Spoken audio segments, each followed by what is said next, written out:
Hello दोस्तों, आप सभी का स्वागत है हमारे यूट्यूब चैनल में। तो आज के इस वीडियो में हम एक मैट्रिक्स ही प्रिंट कराने वाले हैं। ये एक मैट्रिक्स का टाइप है जिसे हम डायगोनल मैट्रिक्स कहते हैं। इस मैट्रिक्स में क्या होता है कि जितने भी डायगोनल्स के एलिमेंट्स होते हैं मैट्रिक्स के, वो सभी कुछ न कुछ पॉइंट होते हैं, यानी कि वो जीरो नहीं होता और बाकी सभी पॉइंट्स, ये सभी एलिमेंट्स वो सब जीरो होते हैं। तो इसी को हम डायगोनल मैट्रिक्स कहते हैं। इसी को आज हम प्रिंट कराने वाले हैं। इसमें देखा जाएगा किस तरह से रैंडम फंक्शन का यूज किया जाता है या नहीं किया जाता है, इसको हम वीडियो में आगे चलकर आपको बताएंगे। तो चलिए इस वीडियो को स्टार्ट करते हैं और देखते हैं किस तरह से इस मैट्रिक्स को प्रिंट कराया जाता है, किस तरह से लॉजिक को लगाया जाता है। डायगोनल मैट्रिक्स को प्रिंट कराने के लिए सबसे पहले हम यहाँ पर अपना हेडर फाइल लिख लेंगे। तो hash include stdio dot h और यहाँ पर hash include conio dot h और तीसरा hash include time dot h. इन तीनों हेडर फाइल का यूज करेंगे। इसका क्या क्या यूज होता है वो सब आप जानते ही हैं पहले से। और यहाँ पर हम करेंगे इंट मैन, यानी कि मेन फंक्शन का स्टार्टिंग। यहाँ पर हम कुछ वेरिएबल ले लेंगे जैसे कि ए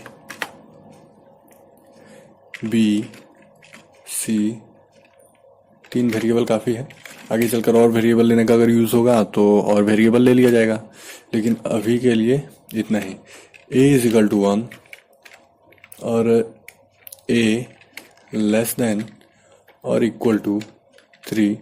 एक बात ध्यान दीजिएगा कि डायगोनल मैट्रिक्स आपको क्रिएट करना है तो जितना आप a को लेकर जाइएगा उतना ही आपको b को भी लेकर जाना होगा।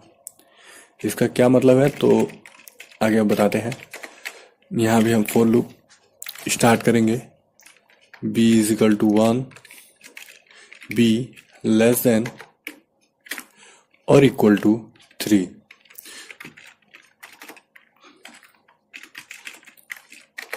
तो डायगोनल मैट्रिक्स में क्या होता है कि जितने आपके रो होंगे उतने ही आपके कॉलम्स भी होंगे। तो इसीलिए आप जहां तक a लेकर जाइएगा, यानी कि 3 तक लेकर जा रहे हैं, तो b को भी आपको 3 तक ही लेकर जाना होगा, नहीं तो आपका डायगोनल मैट्रिक्स अच्छी तरह से नहीं बन पाएगा।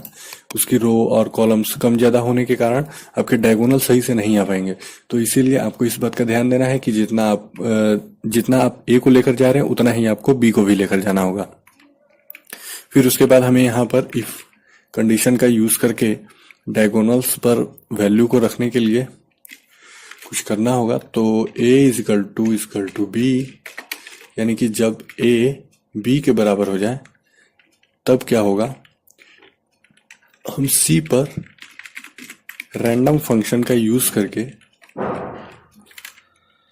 वैल्यू को स्टोर करेंगे। अगर हम डायरेक्ट कोई भी नंबर लिख देते हैं तो उसमें क्या होगा कि 0 से लेकर उस नंबर तक जाएगा। तो हमें 0 को अवॉइड करना है, यहाँ पर 0 ना आए। तो उसके लिए क्या करना होगा कि हमें यहाँ पर maximum number minus minimum number plus 1 plus maximum number, इस तरह से हम आपको पहले ही बताए हैं ये क्या है, किस तरह से मिनिमम और मैक्सिमम के बीच में ही आपको पॉइंट्स को निकालना होता है, यानी कि नंबर्स को निकालना होता है रैंडम फंक्शन का यूज करके। और यहाँ पर हम प्रिंट एफ का यूज करके सी को प्रिंट कर देंगे, %d स्पेस सी, और उसके बाद सी इज इक्वल टू हम यहाँ पर 0 कर देंगे, ताकि हर बार हमारा c इज इक्वल टू 0 हो, लेकिन a और b अगर इक्वल हो जाए तो वहां पर c का जो है वैल्यू वो रैंडम नंबर स्टोर हो जाए।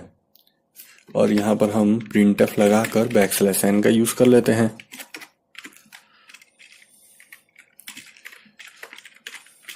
फिर यहाँ पर हो जाएगा गेट ch,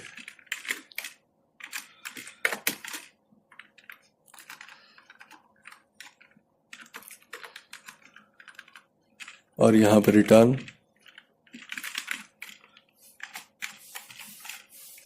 और ये हो गया हमारा प्रोग्राम कंप्लीट। तो अब इसे हम रन कराते हैं। कंपाइल किए, रन किए, तो ये हमारा आ गया मैट्रिक्स, डायगोनल मैट्रिक्स प्रिंट हो गया। ठीक है, और फिर इसे हम रन कराते हैं।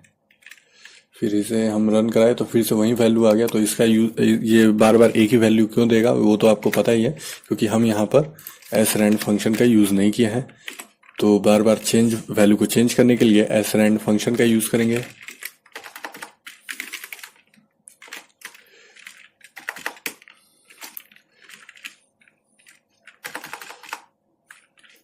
टाइम 0 अब हो गया। अब हर बार जब भी आप प्रोग्राम को रन कीजिएगा तो हर बार वैल्यू चेंज होगा। यहाँ पर आप देख सकते हैं डायगोनल पर 232 है। फिर इसे अगर मान लीजिए चेंज करते हैं यानी कि रन करते हैं तो 243 हो गया। तो यहाँ पर डायगोनल आपका कुछ ना कुछ वैल्यू लेकर आ रहा है, लेकिन बाकी सभी एलिमेंट्स जो हैं वो 0 हो रहे हैं। यही डायगोनल मैट्रिक्स कहलाता है। इसी को हम प्रिंट कराने वाले थे, तो इस तरह से आप लॉजिक लगाकर प्रिंट करा सकते हैं। ये रहा आपका लॉजिक। यहाँ पर बस कुछ नया है आज, और बाकी सब तो आपको पता ही है। यहाँ पर रैंडम फंक्शन का किस तरह से यूज किया जाएगा, ये कुछ एक छोटा सा इफ कंडीशन का यूज करेगा और कुछ ज्यादा है नहीं। तो बस आज की इस वीडियो में बस इतना ही। अब हम देखते हैं नया लॉजिक नए वीडियो में।